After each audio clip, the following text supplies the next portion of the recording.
You're watching the Pomoco Don Rose football show right here on Fox 43. Go Pirates! Next on the Pomoco Don Rose football show, the Pirates ground the Eagles down in Durham. Then in our Pirate profile, we get to know a savvy safety named Silver. Plus, we hear from Hampton University's athletic director, Lonza Hardy. That and more coming up on the Pomoco Don Rose football show.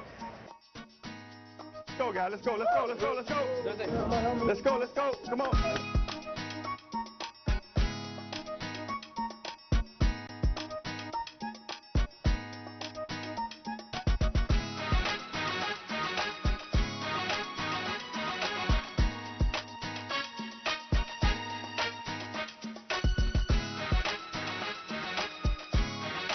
The Pomoco Don Rose Football Show 2010, Resurrection to Glory.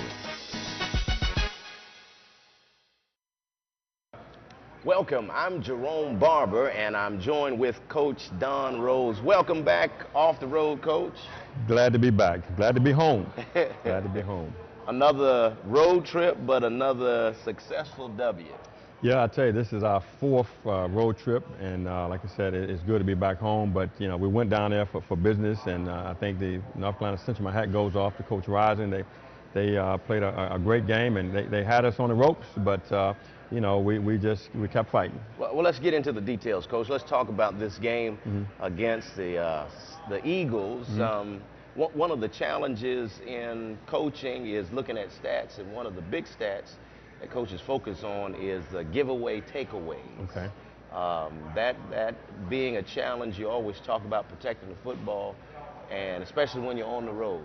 This particular game showed how important it is to protect that football. Oh, without a doubt. You know, you start off and Legree is intercepted. Yes, and I thought we were moving the ball, and you know, and he made a check, and you know, and obviously he made a check. You know, didn't shift the line is where it should have been, and so actually had somebody in his face, and he threw the ball, and you know, didn't see it, and the corner stepped into it, and I was just glad that, you know, one of our you know, the offensive linemen made the tackles, you know, so he wouldn't score. But you know, you never want to, you know, give away, take away, you know, you never want to be on the behind the negative side. But I think that allowed them, that gave them momentum. And I think they eventually scored off that drive. Scored off of that drive, and then actually our offense was sputtering a bit, and they came back on their next possession and actually scored again. Yeah, and again, you know, I know in the past, I think we were talking before that, you know, we're a second half team or what have you, but I think we're kind of pushing it too much, because right now that's, you know, I think we were down by 13 before I knew it, and, you know, and easily we could have, you know, kind of got stuck in a roadblock, but you know, we didn't, and my hat goes off. I think they made some key plays to keep it going, and they had a couple other things, but you know, we took everything they had to give, and I think the resilient part of it all is that our guys didn't quit, and you know, they continue to believe, and you know, I think the rest of it's history. Now, specifically, there was some major adjustments made in the offense that probably kind of shocked folks, but let's talk about this Isaiah Thomas young man and the whole Wildcat. And I guess kind of if you could reveal some of that, the philosophy behind it. Well, I guess, you know, technically we didn't really want to use that, but you know, again, when you're down 13-0 in enemy's territory, I think you don't want to hold back, you know. So you know, Isaiah, you know, played quarterback in high school, and I think a lot of times you want to do that because you give an athlete that, you know, a chance to get the ball in the hands, and so, you know, by him being in the quarterback, I think it made him in a better position, and so he had the alternative of giving it or keeping it, and you know, he just had a way of finding a hole, and I think that gave us a spark, you know, because once we went in there, I think after about 3 or 4 plays, he went in the end zone, so I was excited about that. And that was a great excitement because we ended up scoring in the first half. Yes. And then the defense got a little energy and got to hold the reins, and so we were able to go into the locker room 13-7. Yeah, and again, as I said earlier, short words again, and I'm not going to reveal that, but anyway, it was a good feeling, and we came out ready to go. Just ahead on the Pomoco Don Rose football show, the Pirate defense takes a stand and takes over. Coach Rose will break down the second half for us of Hampton's matchup against North Carolina Central. Plus, we acknowledge this week's MVPs.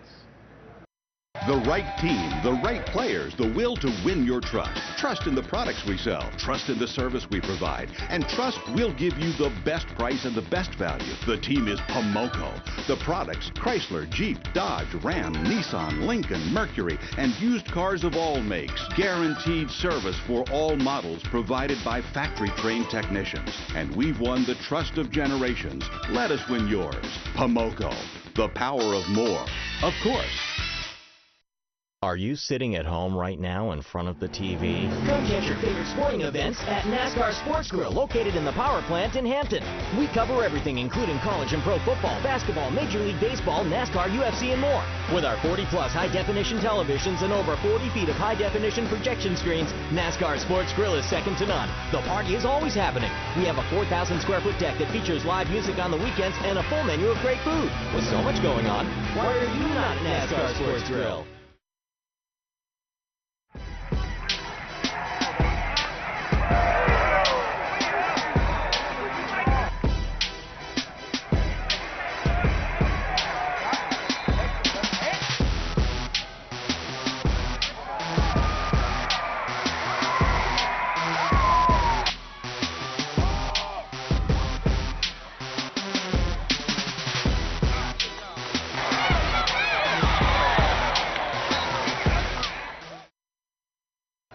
Coach Rose, you mentioned just before the break a great motivational speech at halftime. Maybe we might get one of those speeches. We'll send a cameraman back there. Yeah, I tell you, matter of fact, the camera guy said, "Coach, can I come in the locker room?" I said, "No, you don't want to go in there."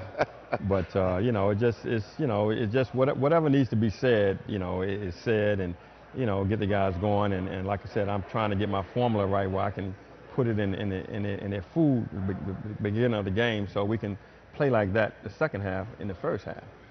Now, normally third half, and this is just something that I've coined, is Pirate Quarter, but this is the first third quarter that there was no scoring. Wow. But what that shows is the strength of defense. And as a former defensive player and defensive coordinator, yes, you know, defense wins championships. Oh, without a doubt. You know, you want that. I mean, just like when we played last week versus Dale, I mean, it was sloppy conditions and the weather was bad. And so here we come back in here, and even though the weather was good, you know, you had, you know, a segment where people weren't scoring. But again, you know, it was 13-7 for a long period of time. And so, you know, they had a couple of field goals they were trying, and any one of those field goals could have changed the whole momentum of the game. And I think we blocked one, and two of them was off. But I think, you know, by showing that, I knew, you know, it's just a matter of time, and our guys was going to click, you know. And so, you know, you just stay patient and just keep working. And, you know, I think, you know, it was eventually going to take care of itself.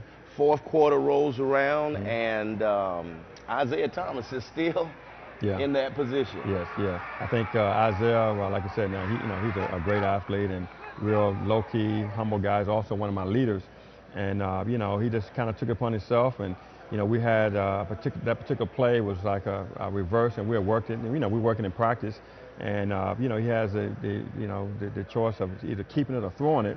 And I think Javarius Brown did a great, you know, act like he was blocking and whatever, and kind of slipped through. And that momentum, you know, that got us over the top. You know, it was 14-13, and you know, here it is. You know, that part of the game, it was over in my book. It was over then. It was over.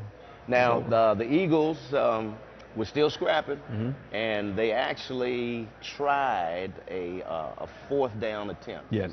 And talk a little bit about that fourth down attempt. Yeah, they've done that. I think they did like 4 times the whole game. They were 1 for 4, but you know, a lot of times that's kind of like a smack in the face for a defense for someone to try to fourth down. But you know, again, I think our guys rose to the occasion. You know, and so I don't know which one it was, but I know we had about 4 of them. But I know you know, they went fourth down, tried to run it, and you know, either Ken Ellis or Pegues, somebody, you know, made the stop. But I think, you know, what that does, that's a momentum builder, and you know, by doing that, you know, we put us in great field position, and I think we just kind of went down and did the rest. But I know what I'm finding out now is that, you know, special players make special plays, and you know, those same players are coming up, you know, throughout this whole year making plays, and so that's one thing that I think we can keep riding on.